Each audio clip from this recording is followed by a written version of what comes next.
ದೇವಸ್ಥಾನ ಜೀರ್ಣೋದ್ಧಾರದ ಶಾಸಕರ ಅನುದಾನ ಗುಳುಮಾಗಿದೆ. ಗಂಗಾವತಿ ಕ್ಷೇತ್ರದಲ್ಲಿ ಕಾಮಗಾರಿ ಬೋಗಸ್ ದಾಖಲೆ ಸೃಷ್ಟಿ. ದೇವಸ್ಥಾನ ಜೀರ್ಣೋದ್ಧಾರದ ಶಾಸಕರ ಅನುದಾನ ಗುಳುಮಾಯ್ತಾ? ಗಂಗಾವತಿ ಕ್ಷೇತ್ರದಲ್ಲಿ ಕಾಮಗಾರಿ ಬೋಗಸ್ ದಾಖಲೆ ಸೃಷ್ಟಿಯಾಗಿದೆ. ದೇವಾಲಯಗಳ ಜೀರ್ಣೋದ್ಧಾರ ವಿಚಾರವಾಗಿ ಅನುದಾನ ಗುಳುಮಾಯ್ತಾ? ಹಾಗಾದ್ರೆ 36 ದೇವಾಲಯಗಳ ಅನುದಾನದಲ್ಲಿ ಕಾಮಗಾರಿ ಮಾಡದೆ ಮೋಸ.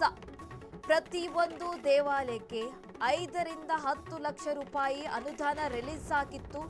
ಜಿಲ್ಲಾ ಪಂಚಾಯಿತಿ ಎಂಜಿನಿಯರಿಂಗ್ ವಿಭಾಗದಿಂದಲೇ ಹಣ ದುರ್ಬಳಕೆಯಾಗಿದ್ದು, ದಾನಿಗಳು ಖರ್ಚಿನಲ್ಲಿ ನಿರ್ಮಿಸಿಕೊಟ್ಟ ಕಾಮಗಾರಿ ಫೋಟೋ ತೋರಿಸಿ ಬಿಲ್ ಸೃಷ್ಟಿ ಮಾಡಲಾಗಿದೆ.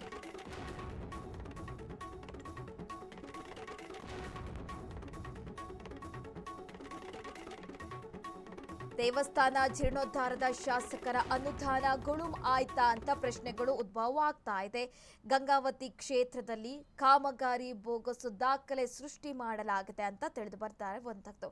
ದೇವಾಲಯಗಳ ಜೀರ್ಣೋದ್ಧಾರ ಹೆಸರಿನಲ್ಲಿ ಸರ್ಕಾರಿ ಅನುದಾನ ಗುಳುಂ ಆಯ್ತಾ? ಹಾಗಾದ್ರೆ ಗಂಗಾವತಿ ಶಾಸಕ ಜನಾರ್ದನ್ ರೆಡ್ಡಿ ಕ್ಷೇತ್ರ ಅಭಿವೃದ್ಧಿ ನಿಧಿಯಲ್ಲಿ ಬೋಗಸ್ ಬಿಲ್ ಸೃಷ್ಟಿ ಆಗಿರುವಂತದ್ದು. 36 ದೇವಾಲಯಗಳ ಅನುದಾನದಲ್ಲಿ ಕಾಮಗಾರಿ ಮಾಡದೆ ಮೋಸ ಮಾಡಲಾಗಿದೆ ಅಂತ ತಿಳಿದು ಬರ್ತಾ ಇದೆ. ಪ್ರತಿಯೊಂದು ದೇವಾಲಯಕ್ಕೆ 5 ರಿಂದ 10 ಲಕ್ಷ ರೂಪಾಯಿ ಅನುದಾನ ರಿಲೀಸ್ ಆಗಿತ್ತು, ಆದರೆ ಮೋಸ ಮಾಡಲಾಗಿದೆ ಅಂತ ತಿಳಿದು ಬರ್ತಾ ಇದೆ.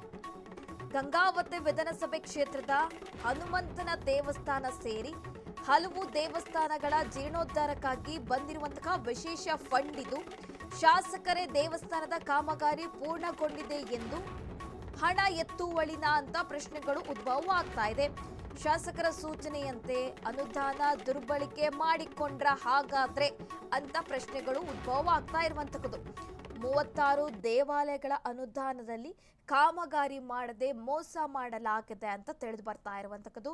ಪ್ರತಿಯೊಂದು ದೇವಾಲಯಕ್ಕೂ 5 ರಿಂದ 10 ಲಕ್ಷ ರೂಪಾಯಿ ಅನುದಾನ ರಿಲೀಸ್ ಮಾಡಲಾಗಿತ್ತು, ಆದರೆ ಬೋಗಸ್ಸು ಬಿಲ್ ಸೃಷ್ಟಿ ಮಾಡಿ ಮೋಸ ಮಾಡಲಾಗಿದೆ ಅಂತ ತಿಳಿದು ಬರ್ತಾ ಇದೆ.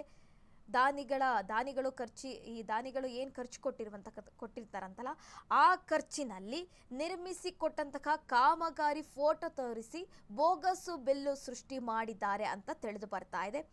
ಗಂಗಾವತಿ ವಿಧಾನಸಭೆ ಕ್ಷೇತ್ರದ ಹನುಮಂತ ದೇವಸ್ಥಾನ ಸೇರಿ 36 ದೇವಾಲಯಗಳ ಅನುದಾನದಲ್ಲಿ ಕಾಮಗಾರಿ ಮಾಡಿದರೆ ಮೋಸ ಆಗಿದೆ ಅಂತ ತಿಳಿದು ಬರ್ತಾ ಇದೆ.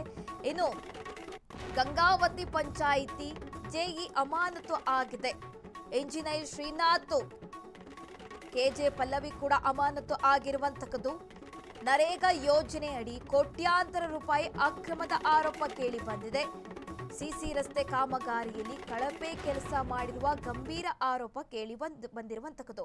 ಕೋಟ್ಯಾಂತರ ರೂಪಾಯಿ ಅಕ್ರಮ ನಕಲಿ ಬಿಲ್ ಸೃಷ್ಟಿ ಮಾಡಿರುವಂತಹ ಆರೋಪದ ಹಿನ್ನೆಲೆ ಗಂಗಾವತಿ ಪಂಚಾಯಿತಿ ಜೆಇ ಅಮಾನತು ಕೂಡ ಆಗಿರುವಂತದ್ದು. ಎಂಜಿನಿಯರ್ ಶ್ರೀನಾಥ್, ಕೆಜೆ ಪಲ್ಲವಿ ಅಮಾನತು ಮಾಡಲಾಗಿದೆ. ನರೇಗಾ ಯೋಜನೆಯಡಿ ಕೋಟ್ಯಾಂತರ ರೂಪಾಯಿ ಅಕ್ರಮದ ಆರೋಪ ಕೇಳಿ ಬಂದಿರುವಂತದ್ದು. ಸಿಸಿ ರಸ್ತೆ ಕಾಮಗಾರಿಯಲ್ಲಿ ಕಳಪೆ ಕೆಲಸ ಮಾಡಿರುವಂತಹ ಗಂಭೀರ ಆರೋಪ ಕೇಳಿ ಬರ್ತಾ ಇರುವಂತದ್ದು. ಈ ಹಿನ್ನೆಲೆ ಅಮಾನತು ಮಾಡಲಾಗಿದೆ. ಒಟ್ಟು ಗಂಗಾವತಿ ವಿಧಾನಸಭೆ ಕ್ಷೇತ್ರದ ಹನುಮಂತನ ದೇವಸ್ಥಾನ ಸೇರಿ ಹಲವು ದೇವಸ್ಥಾನಗಳ ಜೀರ್ಣೋದ್ಧಾರಕ್ಕಾಗಿ ವಿಶೇಷ ಫಂಡ್ ರಿಲೀಸ್ ಮಾಡಲಾಗಿತ್ತು, ಆದರೆ ಈ ಅನುದಾನವನ್ನು ಮೋಸ ಮಾಡಲಾಗಿದೆ ಅಂತ ತಿಳಿದು ಬರ್ತಾ ಇದೆ. ದಾನಿಗಳ ಖರ್ಚಿನಲ್ಲಿ ನಿರ್ಮಿಸಿಕೊಂಡಂತಹ ಈ ಕಾಮಗಾರಿ ಫೋಟೋವನ್ನು ತೋರಿಸಿ ಬೋಗಸ್ ಬಿಲ್ ಸೃಷ್ಟಿ ಮಾಡಿರುವಂತದ್ದು ತಿಳಿದು ಬರ್ತಾ ಇದೆ. ಹಿಂದುತ್ವ ಅಜೆಂಡಾ ನಡುವೆ ಒಂದು ರೀತಿಯಲ್ಲಿ ಶಾಸಕ ಜನಾರ್ದನ್ ರೆಡ್ಡಿಗೆ ಮುಜುಗರ ಎದುರಾಗಿರುವಂತದ್ದು.